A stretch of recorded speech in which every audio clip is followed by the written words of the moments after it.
ఓ ఛానల్లో morning show చేస్తున్నారు కొమ్మినేని. ప్రభుత్వ బడ్జెట్, మూలధనం వ్యయం మీద మాట్లాడారు. షో అయిపోయింది, అందరం కాఫీ తాగుతున్నాం. ఈలోగా ఫోన్ వచ్చింది.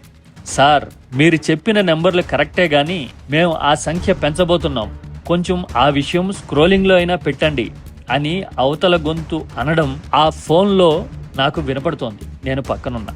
ఆ గొంతు పేరు కిరణ్ కుమార్ రెడ్డి, అప్పటి ఏపీ సీఎం. కొమ్మినేని మాటలకి ఎంత విలువ ఉంటుంది, ప్రభుత్వాల్లో ఎంత కదలికొస్తుంది అని చెప్పడానికి ఇది ఒక లైవ్ ఎగ్జాంపుల్, నా పర్సనల్ అనుభవం. కొమ్మినేని మాట్లాడితే ప్రభుత్వాలు కదలడం ఎంత నిజమో కొన్ని పార్టీలకు కంటగింపు కావడం కూడా అంతే నిజం. అందుకే 2014 తర్వాత పరిస్థితులు మారాయి. ఆయన కూడా ఛానల్ మారాడు, సాక్షిలో చేరాడు. అందరికీ ఉద్యోగాలు ఇస్తామని చెప్పి అధికారంలోకి వచ్చి అక్కడ నా ఉద్యోగం ఊడగొట్టారు చంద్రబాబు అని అప్పట్లో కొమ్మినేని అనడం ఇప్పటికీ గుర్తు.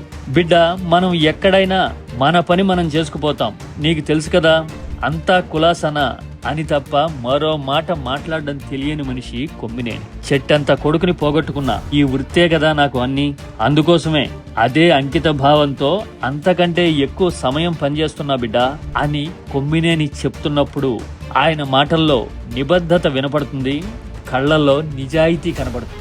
కొమ్మినేని వ్యక్తిత్వానికి ఆయన వ్యక్తిగత జీవితమే సాక్షి.